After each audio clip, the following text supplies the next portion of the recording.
كان إبراهيم طب روح يلا روح ما روح لا خلاص يلا إبراهيم يلا إبراهيم هروح وطالع روح ماما لبنتك قطعوني أنا والله ما في معلومات أنا والله أنا تقطعوا بس هي يعني زي المجنون خلاص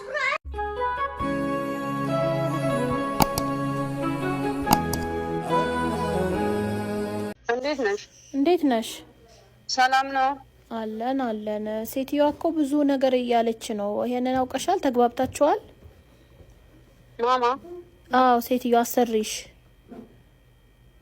ምን አለ?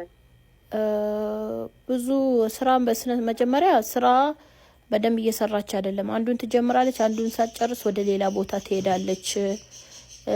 ደግሞ የሆነ ወንድ የምታወራው ወዳለ 24 ሰዓት እሱን ታወራለች። ደግሞ ንጽህና የላትም። ይሄ ማለት ምንድነው? የአፍረተ ገላ ምናምን ብብት ምናምኗ ላይ በጣም ጸጉር አለ። እሱንም አታነሳም። ሰውነቷን ንጽህናዋን አትጠብቅም። በጣም ትሸታለች። በዛ ላይ ደግሞ ክፍል ስትገባ እኔ ባሏ ይሁን ወንድ ይሁን የምታወራው አላቅም እና ድምጽ ታወጣለች። ግንኙነት ሰው ወንድና ሴት ግንኙነት ሲያደርግ የሚወጣ ድምጽ አለ አይደለ? እንደዛ አይነት ድምጽ እየሰማው ነው እና በጣም እያስጠላች ነው። በዚህ አይነት ሁኔታ የምትቀጥል ከሆነ እኔ ቤት አትሰራም እና አላቅም እንግዲህ ምን እንደምትሰራ ክፍሏም ስትገባ አይዶን ነው እያለችሽ ነው ማለት ነው ሴትዮዋ። ይሄ ነገር እውነት ነው? የቱ ክፍል አይደለም? እውነት ነው ይሄ ነገር? ይሄ የምታወራው ሴትዮዋ እውነት ነው ወይ ነው እኮ የምልሽ። እውነት ነው? ምኑ ክፍሉ? ምኑ የነገርኩሽ አይደል እንዴ? ምኑ የምትይኝ? እኔ ምንም ነገር አንድ ወንድ አለ። እሱን በቃ ከዛሬ በኋላ አላወራም። በቃ እሱን ታወራለች። ከዛ ጇድ ማህፀኗ ውስጥ ከታለች። የሆነ ድምጽ ይወጣል። ብዙ ድምጽ እንሰማለን። በጣም ቆሻሻና በጣም ገረፍ የሆነች ልጅ ናት የመጣችብኝ እያለች ነው ሴትዮዋ። በጣም እያናደደችሽ ነው። አንቺ ደግሞ እንደዚህ አይነት ነገር ምን ከኢትዮጵያዊነት የወጣ ነገር ለምን ታደርጊያለሽ? እኔ መጀመሪያ ጊዜ እንደዚህ አይነት ነገር ስሰማ ኧረ እኔ ምን ነገር ያደረኩት ነገር የለም ወይ አልኩሽ። እነሱ ይኸውልሽ ብታደርጊ እንኳን እንደዛ አይነት ነገር ባልሽ ሊሆን ይችላል ወይ ባልሽ ናፍቆሽ ሊሆን ይችላል ወይ ባልሽ ናፍቆሽ ሊሆን ይችላል። ግን እነሱ ባልም የለኝም ኦኬ ባልም ታየው ባልሽም ባይሆን እንደዛ እነሱ ስራዬ ብለው ይከታተሉሻል። ገብቶሻል ወይ? ካሜራ ማስቀምጠው ሊሆን ይችላል። አታቂም። አረቦቹ ሸረኞች ናቸው እኮ ሀቢብቲ። ስለዚህ እየሰማሽ ነው። ካሜራ ማስቀምጠውብሽ ሊሆን ስለሚችል አንቺ ራስሽን ጠብቂ። የምታደርገው ልንገርሽ፣ እንኳን እንደዚህ አንቺ እንደዚህ ተጥራጥረውሽ ቀርቶ ኖርማል እንኳን አዲስ ሰራተኛ ሲያመጡ ሁሉም ቦታ ነው። አንቺ ላታዩ ትችያለሽ፣ ግን ካሜራ አድርገውብሽ ሊሆን ይችላል። ስለዚህ ተጠንቀቂ። ስራሽን በደንብ ስሪ። ስራዋ በጣም ንጹህ ስራ አይደለም የምትሰራው። አንዱን ጀምር አንዱን። አሰላሙ አለይኩም ወራህመቱላሂ ወበረካቱ። ውድ ቻናሌ ቤተሰቦች እንደምን አላችሁ? በያላችሁበት የዓለም ዳርቻ የአላህ Subhanahu Wa Ta'ala ጥበቃ ይለያችሁ እያልኩኝ ዛሬም እንደተለመደው በአዲስ ቪዲዮ ተገናኝተናል። እንግዲህ ቪዲዮውን ላይክ ሼር ያደረጋችሁ አዲሶች ደግሞ ሰብስክራይብ በማድረግ እንድታበረታቱ ይስል ጠይቃለሁ። ያው መግቢያ ላይ እንደሰማችሁት እንግዲህ በጣም እጅግ የሚገርም በጣም እጅግ የሚያስደነግጥ ነገር ነው። በእንደዚህ አይነት ደረጃ መውረዳችን፣ በእንደዚህ አይነት ደረጃ ስማችን መነሳቱ እኔ እንግዲህ እንደኔ በመጀመሪያ ስሰማ ማለት ነው በተለይ የሀበሻ ሰራተኛ ንጽህናዋ ስራ ወዳድነቷ ነው የምንባለው እንጂ እንደዚህ የወረደ ተግባር የምንሰራ እንደዚህ በንጽህና የምንጠየቅ አይደለንም ማለት ነው። ከነዚህ ጋር ተጨማምረን ያው ሁላችንም ነን መጥፎም ከሚሰራው ጥሩም ከሚሰራው ጋር በአንድ ሆነን ነው የመዳም ቅመም የምንባለውና በተለይ አሁን ላይ የሚመጡት እህቶች ምን እንደነካቸውም አላቅም። ንጽህና ላይ ዜሮ ናቸው፣ ስራ ላይ ዜሮ ናቸው። ከመዳሞቻቸው ጋር ጭራሽም ሊስማሙም አልቻሉም ማለት ነው። በፊት ላይ እኮ አሁን እኛ በመጣንበት ሰዓት እንደዚህ እንደዛሬው ኔትወርክ የለም፣ ዋይፋይ አንጠቀምም፣ ስልክ እንደልባችን አንይዝም። በዛ ላይ ደግሞ ስራችንን ብቻ ነው አተኩረን የምንሰራው።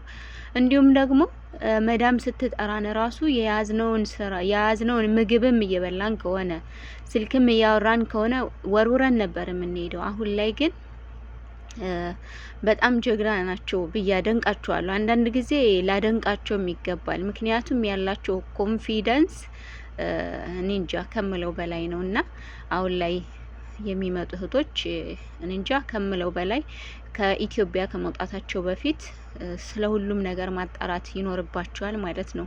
እና እንግዲህ ይህን ቪዲዮ የምታዳምጡ እህቶቼ መዳሞቻችሁን ባላችሁ አቅም ለማስደሰት ሞክሩ ማለት ነው።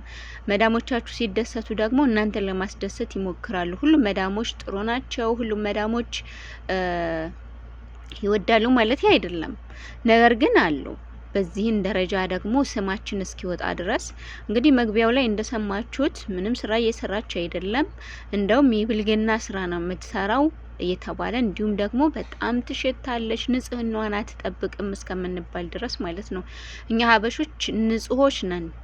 በእኛ ያኒ ማንም አያክለንም በንጽህና ማለት ነው። በእኛ ሀበሻ ልክ ማንም ተጠርቶ አያውቅምና ሻምፖ አምጪልኝ፣ ኮንዲሽነር አምጪልኝ፣ የተለያዩ ቅባቶች አምጪልኝ፣ ዶዶራንት አምጪልኝ ማለት ሊያስፈራን አይገባም። ምክንያቱም ሙቀት ሀገር ነው ያለ ነው። እንደ ሀገራችን ቀዝቃዛ ሀገር አይደለም። ገላችንን ሁሌ ማታ ማታ መታጠብ አለብን። ዶዶራንት ማድረግ አለብን። ጥርሳችንን መሰወክ አለብን። ምክንያቱም ስንበላው ስንጠጣው የዋል ነው ጥርሳችን ላይ ይቀመጥና ጥሩ ያልሆነ ጠረን ነው የሚያመጣው። ያንን ጥሩ ያልሆነ ጠረን ደግሞ ካልሰወክ ነው ሊሄድ አይችልም። ግዴታ ያንን መሰወክ አለብን፣ ማስወገድ አለብን። አንደኛ ሰውን ማጠገብ ስንቀርብ ለሰዎች ጠረናችን ሰዎችን የሚያባርር መሆን የለበትም። ሁለተኛ እንደገና ደግሞ ለጥርሳችን ንጽህና ሲባል እኛ ንጹሆች መሆን አለብን። ለጥርሳችን ንጽህና ሲባል ጥርሳችንን ማጽዳት አለብን። ልብሳችንን መቀየር አለብን። ልብሳችንን ማጠብ አለብን። ግን በዚህ ደረጃ ወርደን መዳሞችም አይፈረድባቸውም ንጽህናችንን ካልጠበቅን። ንጽህናችንን ስንጠብቅ እኮ ነው እነሱም እነዚህ ንጹህ ናቸው ይሰራሉ ብለው እንትን የሚሉን ማለት ነው፣ እኛን የሚቀበሉን። ነገር ግን እኛ ንጽህና ካልጠበቅን እነሱ እንኳን ሊያሰሩን አይደለም ሊያውን ነው የምናስጠላቸው። ስለዚህ ግዴታ ነው ራሳችንን ንጹህ ማድረግ አለብን ከምንም በላይ ማለት ነው። አሁን ላይ የሚመጡ እህቶች ግን እኔ እንጃ የነካቸው ምን እንደነካቸው እኔ አላውቅም። ለመዳሞቻቸው መልስ በጣም ይመልሳሉ። እንደገና ንጽህናቸውን አይጠብቁም። በቃ ስልክ ላይ 24 ሰዓት ስልክ ላይ ናቸው። በቃ እንደ ድሮ እንደኛ ለስራ ብለው ሳይሆን የወጡት። እኔ አንዳንድ ጊዜ እንደ መዝናኛም ብሎ ይመስለኛል እና የመጡት። ራሳችንን ልንፈትሽ ይገባል። መቼም ማንኛችንም ቢሆን ከአገራችን ተሰደን የመጣ ነው ብር ፍለጋ ነው። ብር ፈልገን እስከሆነ ድረስ ደግሞ ስራችንን በአግባቡ ልንሰራ ይገባናል። አሁን አንዳንድ እህቶች አሉ ደሞዝ ተቀማው የሚሉ ማለት ነው። አሁን አረቦች ደሞዝ የሚቀሙት ለምንድን ነው? እንደዚህ ስራቸው በአግባቡ ሳይሰራ ሲቀር ደሞዝ ይቀማሉ ማለት ነው። እኔ የማውቃቸው ብዙ ልጆች አሉ ደሞዛቸውን የተቀሙ ማለት ነው። ማዳሞቻቸው ሲጠየቁ ምንድን ነው ያሉት? የማዛትን ስራ በሰዓት አትሰራም፣ ስራውን ሳትሰራ ስልክ ላይ ነው የማያት። እንደውም የቅርብ ዘመዴ ማለት ነው ከአንድ ወር በፊት ልታሳፍራት ነበር እዚሁ ሳዑዲ አረቢያ ማለት ነው። ምክንያቱ ስትጠየቅ ምንድነው ያለችው? ጽዳት ላይ ትኩረት የላትም፣ አታጸዳም። እንደገና ደግሞ ስልክ ትጠቀማለች። ማታ ላይ አትተኛም። ስልክ ጭራሽ ማታ ላይ አትተኛም። ያ ስልኳን እቀማታለሁ፣ ያ ደግሞ ስራዋን ትስራ፣ አታውራ አልልም። ነገር ግን ስራዋን ካልሰራች እንዴት ነው እኔ ደሞዝ የምሰጣት? አሁን እሷ ከመጣች ጀምሮ እንግዲህ እንዳልኳችሁ ከመጣች 4 ወር ነው የሆናት ማለት ነው። በ4 ወር ውስጥ እንግዲህ አስቡት ሰርተን መለወጥን መጓጓት ሲኖርብን እኛ ስልክ ላይ ማተኮር እንዲሁም ደግሞ አላስፈላጊ ተግባርን እንዲሁም ያመጡንን መዳሞችንም ክፉ ማድረግ ጥሩ አይደለም። እነሱም እኮ በጣም ብዙ ብር ከፍለው ነው ያመጡን። ብዙ ብር ከፍለው እስካመጡን ድረስ ካልተመቸን ደግሞ ወደ አመጣን ቢሮ ደውለን መመለስ ወይም ደግሞ መናገር ነው እንጂ ያለብን አረቦችን በዚህ ደረጃ ክፉ እንዲናገሩን ማድረግ የለብንም። በአንዳንድ እህቶች ደግሞ ሙሉ የኢትዮጵያ ሰራተኞችን ስም ማስጠፋት የለብንም ማለት ነው። ምክንያቱም ከተለያየ ሀገር ከሚመጡ ሰራተኞች ውስጥ የኛ የኢትዮጵያ ሰራተኛ በጣም በብዙ መዳሞች በጣም በብዙ አረቦች የሚመሰገኑ ታማኝ ናቸው፣ ንጹህ ናቸው የምንባል ነን ማለት ነው። ስራ ወዳድ ናቸው፣ ስራ ይሰራሉ፣ ለጽዳት አንደኛ ናቸው የምንባለው። ስለዚህ ይሄንን ስማችንን ደግሞ በአንዳንድ እህቶች ማጣት የለብንም። ያው የሚመጡ ዘመዶች፣ ጓደኞች፣ እህቶች ካሉን ደግሞ ልንመክራቸው ልናስታውቃቸው ይገባል። ውድ የቻናሌ ቤተሰቦች ሼር ላይክ ማድረጋችሁን አትርሱ። በያላችሁበት የረበና ሰላም አይለያችሁ።